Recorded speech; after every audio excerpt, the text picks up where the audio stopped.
Three major ideas from which you have to start your self-development. Three major core ideas from psychoanalysis, from dynamic psychotherapy that you have to be aware of in order to be productive in your self-reflection.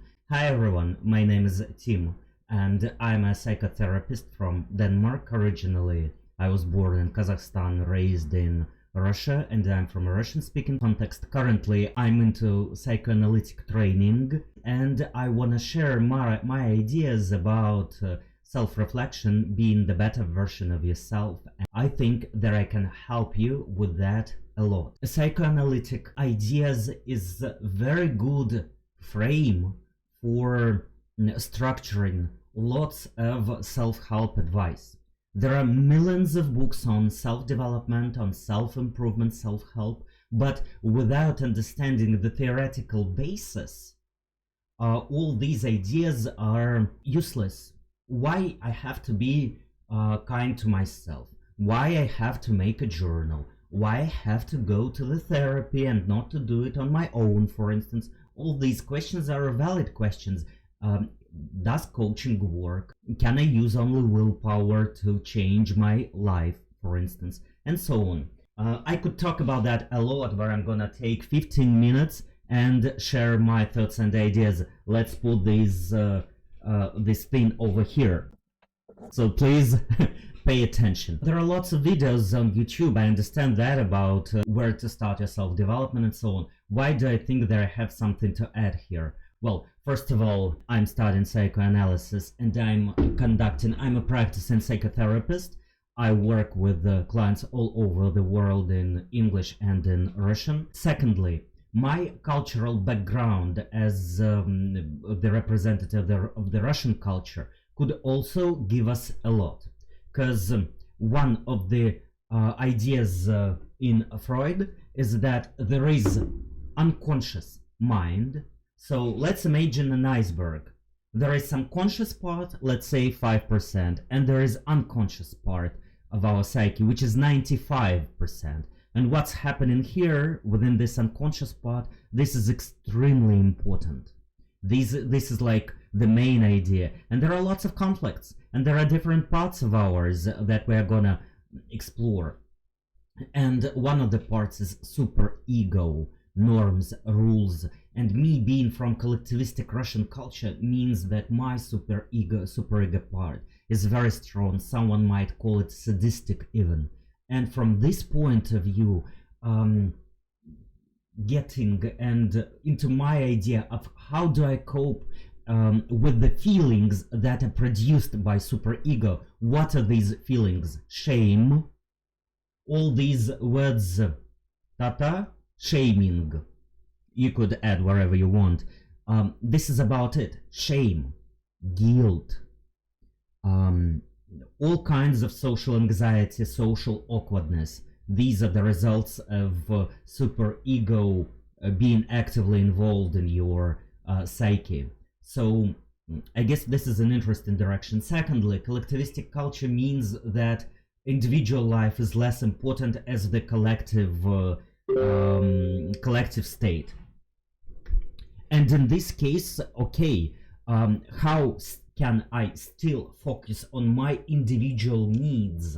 How a person from a collectivistic culture where the values of humanism are underrated, if you say European values, sometimes it might be considered as a bad wording, like you're stating something, you're being aggressive, being rude, even impolite. So in this case, it is interesting how a person, how an analyst or a therapist from a different cultural background dwells upon and reflects upon American and European culture with different elements of this culture. TV shows, one of my favorite and very related to, as a very striking illustration to what we're going to discuss, is Desperate Housewives. Desperate Housewives is the best TV show in order for us to discuss all these topics about self-development. Plus, it's kind of long, and we could see the process and the development of main characters within this process. So what? Okay, okay, what's going on? I was thinking it is 15 minutes, but I'm not sure. It states that I only talked for 5 minutes so far. Okay, we're gonna switch it 2 times. So it's gonna be 15 minutes overall. Okay, let's do that. Desperate Housewives. And Desperate Housewives from the European and American context, this is one way. From the collectivistic culture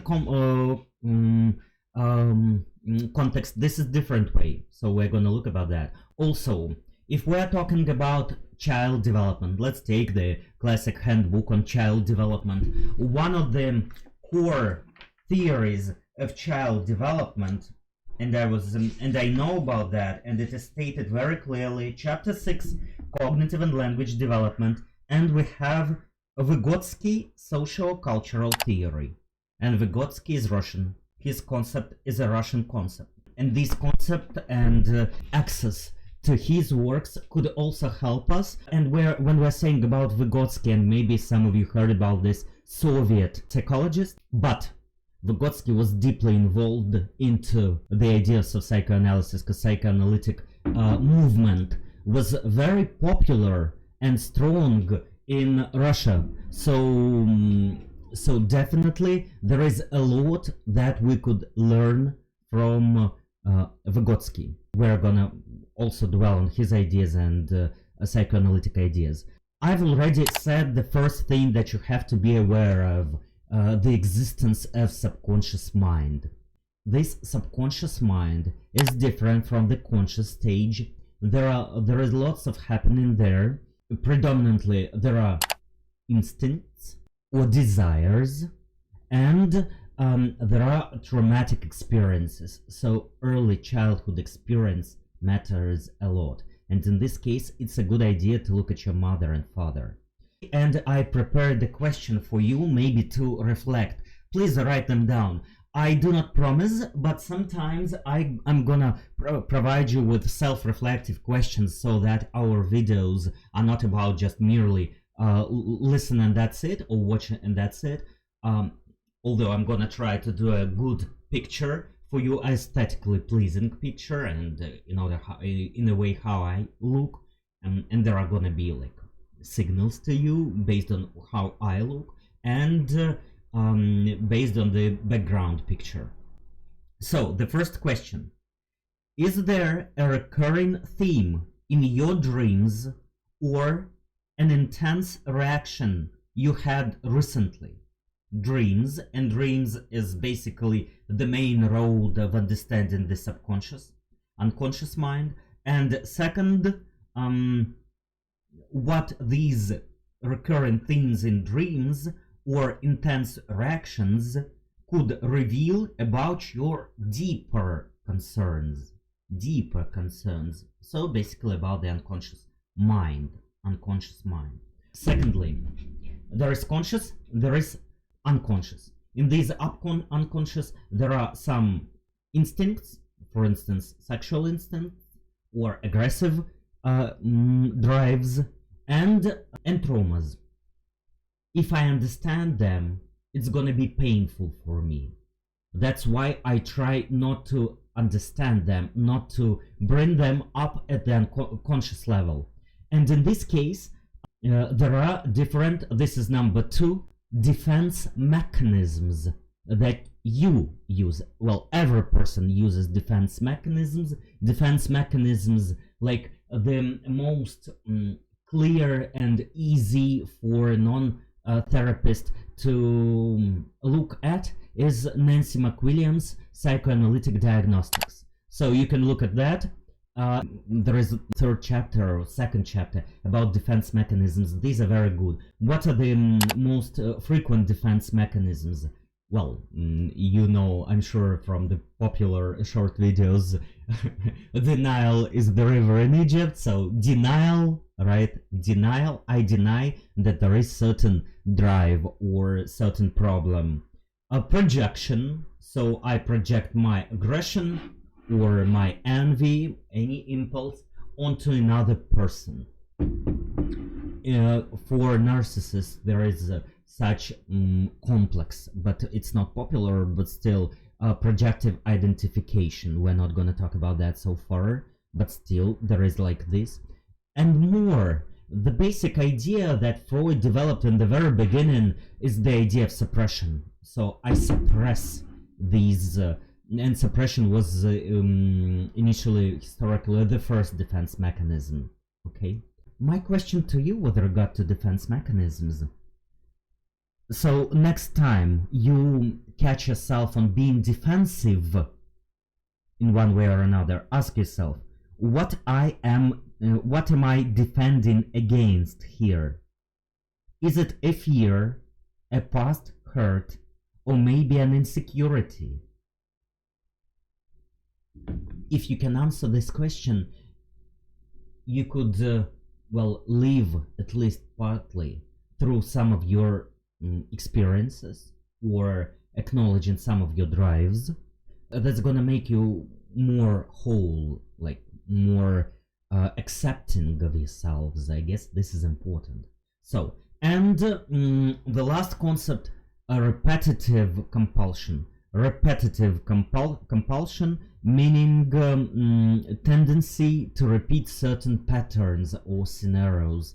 In contemporary schema therapy, for instance, there are different scenarios that we discussed in schema therapy as part of cognitive behavior actually therapy, but the third wave of cognitive behavior therapy incorporates psychodynamic and psychoanalytic approaches.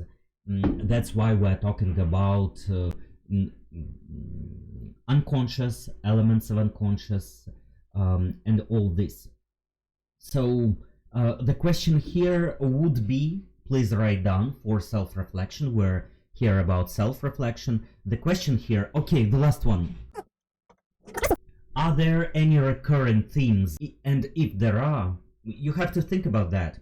What might I be unconsciously trying to resolve or replay? Resolve or replay. This repetition compulsion is basically past relationships or childhood relationships and events. If you are in similar relationships or facing similar conflicts, here might be this thing, repetition. Let's say Desperate Housewives. Let's take the most provocative character, Brie Vanderkamp, strict parents and objects in general.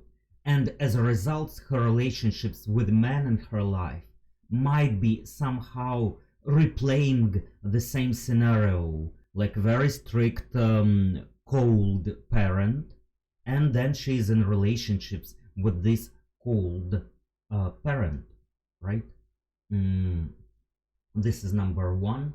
Or number two, like the strongest character in Desperate Housewives, Lynette Scavo, as she was in charge of her siblings with her alcoholic mother. The same situation is happening in her adult life when she is in charge of her husband and all of her children, despite her ambitious. So magically, despite being ambitious and having potential, obviously, for being successful in her career, she somehow end up in being with in the beginning, 3 children and absent husband who is constantly in business trips. Answer, repetition compulsion.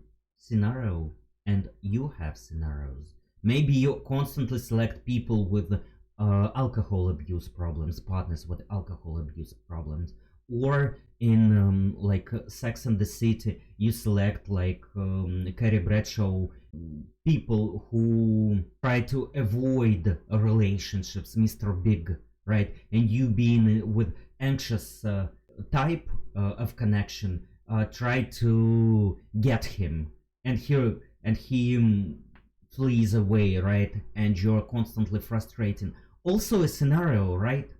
So please think about these examples and three major concepts: unconscious mind, defense mechanisms, and repetition compulsion.